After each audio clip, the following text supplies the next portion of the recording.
नमस्कार दोस्तों, आज की हमारी कहानी है अनमोल रिश्ता मोहबोली भाई बहन का।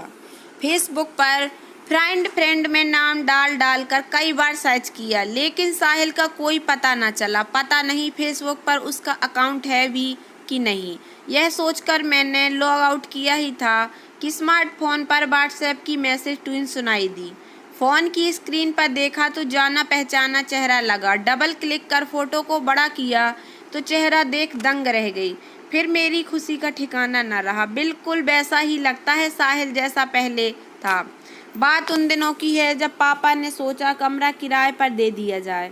बहुत सोच विचार कर पापा ने दो स्टूडेंट जो ग्रेजुएशन करने के बाद आईएएस की तैयारी करने केरल से दिल्ली आए हुए थे को कमरा किराए पर दे दिया। जब वे हमारे यहाँ रहने आए तो आपसी परिचय के बाद उन्होंने मुझे कहा, पढ़ाई के सिलसिले में कभी ज़रूरत हो तो कहिएगा।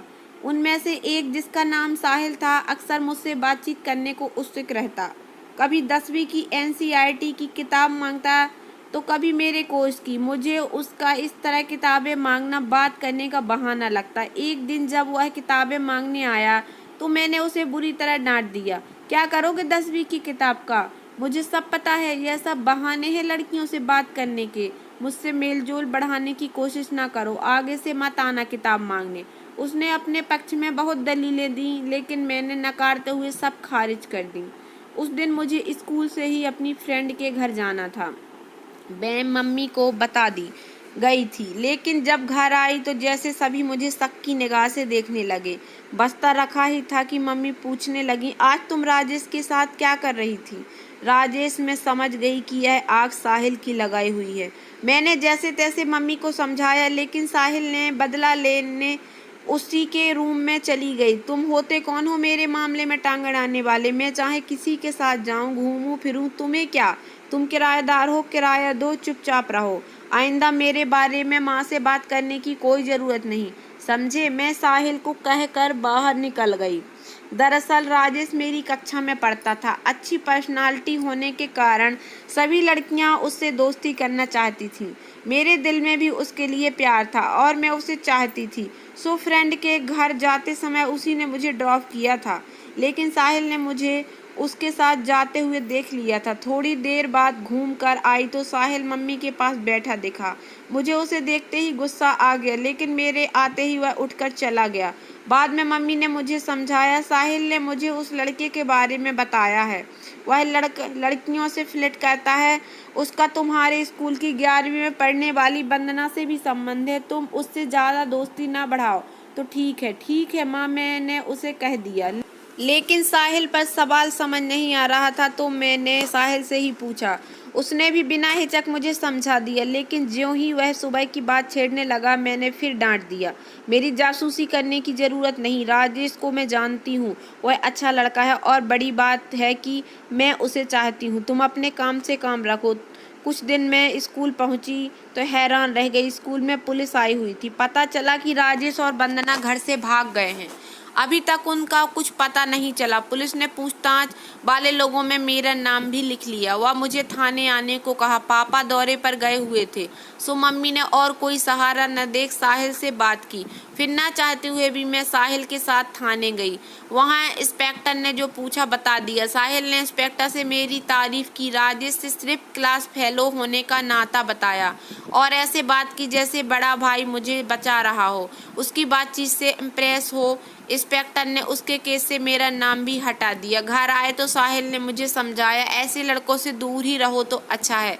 वैसे भी अभी तुम्हारी उम्र पढ़ने की है, पढ़ लिख कर कुछ बन जाओ, तब बनाना ऐसे रिश्ते, तब तुम्हें इनकी समझ भी होगी। साथ ही उनसे मुझे दलील भी दी कि तुम्हारे भाई जैसा हूँ, तुम्हारे भले के लिए ही कहूँगा। दरअसल गुस्सा तो मुझे खुद पर आ रहा था कि राजेश को समझ न पाई और मुझे प्यार में धोखा मिला, लेकिन खींच साहिल पर निकल गई। मेरी इस बात का साहिल पर गहरा असर हुआ। राखी का त्योहार नज़दीक था, सो शाम को जाते समय साहिल राखी ले आया और मम्मी के सामने मुझसे राजेश के बारे में बताने व समझाने के लिए क्षमा मांगता हुआ राखी बांधकर भाई बनाने की पेशकश कर खुद को सही साबित करने लगा। मैं कहाँ मानने वाली थी। मैं पैर पटकती हुई बाहर निकल गई। उसने राखी वहीं टेबल पर रख दी। पापा अगले दिन जम्मू से लौटने वाले थे। मैं और मम्मी घर में अकेली थी। रात के लगभग 12 बजे थे। अचानक मुझे आवाज़ मारते हुई मम्मी उठ बैठी। मैं भी हड़बड़ाकर उठी और देखा कि मम्मी की नाक से खून बह रहा है। मैं कुछ समझ न पाई, बस जल्दी से दराज से रुई निकालकर नाक में ठूंस दी और खून बंद करने की कोशिश करने लगी। इधर उधर देखा, कुछ समझ न आया कि क्या करूं, लेकिन अचानक साहिल के कमरे की बत्ती जलती देखी। कल उनका एग्जाम होने के कारण वे दोनों काफी देर तक पढ़ रहे थे। तभी मम्मी बेसुध होकर गिर पड़ी। मैंने उन्हें गिरते देखा तो मेरी चीख निकल गई। मम्मी मेरी चीख सुनते ही साहिल के कमरे का दरवाजा खुला। सारी स्थिति भांपते हुए साहिल बोला, आप घबराइए नहीं, हम देखते हैं। फिर अपने दोस्त राघव से बोला कि ऑटो लेकर आएं, इन्हें अस्पताल ले जाना होगा। ऑटो लाकर उन दोनों ने मिलकर मम्मी को उठाया और मुझे चिंता न करने की हिदायत देकर मम्मी को ऑल इंडिया मेडिकल हॉस्पिटल की इमरजेंसी में ले गए। वहां उन्हें डॉक्टर ने बताया कि हाइपरटेंशन के कारण इनकी नाक से खून बह रहा है।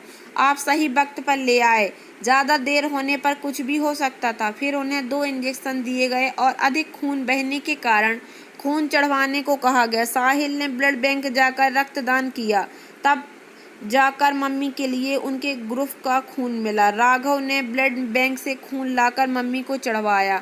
सुबह करीब 6 बजे वे दोनों मम्मी को वापस लेकर आए तो मेरी भी जान में जान आई। अब मम्मी ठीक लग रही थी। साहिल ने बताया कि घबराने की बात नहीं है, आप आराम से सो जाएं। हम हफ्ते की दवाई भी ले आए हैं। आज हमारा पेपर है लेकिन रात भर जगे हैं, अतः हम भी थोड़ा आराम कर लेते हैं। मम्मी को सलामत पा मैं बहुत खुश थी। मेरे इतना भला बुरा कहने के बावजूद साहिल ने मुझ पर जो उपकार किया, उसने मुझे अपनी ही नज़रों में गिरा दिया था। मैं इन्हीं विचारों में खोई बिस्तर पर लेटी थी कि कब सुबह के 8 बज गए पता ही नहीं चला। मैंने देखा साहिल के कमरे का दरवाज़ा खुला था और वे दोनों घोड़े बेचकर सोए थे। अचानक मुझे याद आया कि आज तो इनका पेपर है, अतः मैं तेजी से उनके कमरे में गई और उन्हें उठाकर कहा, पेपर देने नहीं जाना क्या? हड़बड़ाकर उठते हुए साहिल ने घड़ी देखी तो उनकी नींद काफूर हो गई। दोनों फटाफट तैयार होकर बिना खाए पिए ही पेपर देने चल दिए। मैंने पीछे से आवाज़ देकर उन्हें रोका। भैया रुको भैया। शब्द सुनकर साहिल अजीब नज़रों से मुझे देखने लगा, लेकिन मैंने बिना समय गवाए उसकी कलाई पर वही राखी बांध दी जो वह सुबह लाया था। फिर मैंने कहा, जल्दी जाओ, कहीं पेपर में देर ना हो जाए। शाम को जब पापा आए और उन्हें सारी बात पता चली तो उन्होंने जाकर उन्हें धन्यवाद दिया। मैंने भी पूछा, पेपर कैसा हुआ? तो साहिल ने हंसकर कहा, अच्छा कैसे नहीं होता, बहन की शुभकामनाएं जो साथ थीं। अब मैं और साहिल अनमोल रिश्ते में बंध गए थे, जहां एक दूसरे के लिए कुछ करने की तमन्ना थी। मेरा अपना तो कोई भाई ना था, सो मैं साहिल को ही भाई मानती। स्कूल से आती तो सीधा उसके पास जाती और बेझिझक उससे कठिन विषयों के बारे में पूछती। कुछ ही दिनों में साहिल के तरीके से पढ़ने पर मुझे वे विषय भी आसान लगने लगे जो अब तक कठिन लगते थे। घर का कोई सामान लाना हो या अपनी ज़रूरत का मैं साहिल को ही कहती। कभी किसी काम से बाहर जाती तो साहिल को साथ ले जाती। वह मेरे जैसा सुरक्षा कवच बन गया था। कभी कभी लोग बातें बनाते तो साहिल उनको भी बड़े तरीके से हैंडल करता। एक बार एक अंकल ने कुछ कह दिया तो साहिल बेझिझक उनके पास गया और बताया, यह मेरी मुँह बोली बहन है, गलत ना समझे। अगर आपकी लड़की अपने भाई के साथ जाती दिखे और लोग गलत समझें तो आप क्या करेंगे? उनकी बोलती बंद हो गई। लेकिन फ़ायदा हमें हुआ, अब गली के लोग हमें सही नज़रों से देखने लगे। कुछ दिन बाद मेरा जन्मदिन था। मैं काफ़ी समय से पापा से मोबाइल लेने की जिद कर रही थी, लेकिन हाथ तंग होने के कारण वे नहीं खरीद पा रहे थे। मेरे केक काटते ही साहिल ने मुझे केक खिलाया और मेरे हाथ में मेरा मनपसंद तोहफा यानी मोबाइल रख दिया। तो मैं इसे पाकर फूली नहीं समाई। उस समय नए नए मोबाइल चले थे। मैं खुश थी कि मैं कॉलेज जाऊंगी तो मोबाइल के साथ। कुछ दिन बाद उनकी परीक्षा समाप्त हो गई तो पता चला कि वे वापस जाने वाले हैं। यह जानकर मुझे दुख हुआ, लेकिन मेरी भी मति मारी गई थी कि मैंने उनका पता फ़ोन नंबर कुछ न पूछा। बस यही कहा, भूलना मत अनमोल रिश्ते को। जिस दिन उन्होंने जाना था उसी दिन मेरी सहेली का बर्थडे था। मैं उसके घर गई हुई थी और पीछे से साहिल ने कमरा खाली किया और दोनों केरल रवाना हो गए। वापस आने पर पापा से पूछा तो पता चला कि उन्होंने भी उसका पता ठिकाना नहीं पूछा था। इस पर मैं पापा से नाराज भी हुई। साहिल द्वारा बताए गए परीक्षा के टिप्स अपनाकर 12वीं में अव्वल दर्जे से पास हुई और कॉलेज मोबाइल के साथ गई, जिसमें हमारे अनमोल रिश्ते के क्षण छिपे थे। फिर कॉलेज के साथ साथ जब प्रतियोगी परीक्षाएं देने लगी तो मुझे ज्ञात हुआ कि एनसीईआरटी की किताबें इनमें कितनी सहायक होती हैं। तब मुझे अपनी नादानी भरी भूल का भी एहसास हुआ। अब मैं हर साल राखी के सीजन में साहिल को मिस करती। जब बाजार में राखियां सजने लगती तो मुझे अनमोला भाई याद आ जाता। समय के साथ मोबाइल तकनीकी में तेजी से बदलाव आया और फ़ोन के टच स्क्रीन और स्मार्टफोन तक के सफ़र में ना जाने कितने ऐप्स भी जुड़े, लेकिन मैंने अपना नंबर वही रखा जो साहिल ने लाकर दिया था। भले मोबाइल बदल लिए, मैं हर बार फेसबुक पर फ्रेंड सर्च में साहिल का नाम डालती, लेकिन नतीजा सिफर रहता। कुछ पता चलता तो राखी जरूर भेजती। इस बीच साहिल ने भी कोई फ़ोन नहीं किया था, लेकिन अचानक व्हाट्सएप पर मैसेज देखकर दंग रह गई। तभी व्हाट्सएप के मैसेज की टून बजी और मेरी तंद्रा भंग हुई। साहिल ने चैट करते हुए लिखा था, नया स्मार्टफोन खरीदा तो पुरानी डायरी में नंबर देख सेव करते हुए जब तुम्हारा नंबर भी सेव किया तो व्हाट्सएप में तुम्हारा फ़ोटो सहित नंबर सेव हुआ, देख मन खुश हो गया।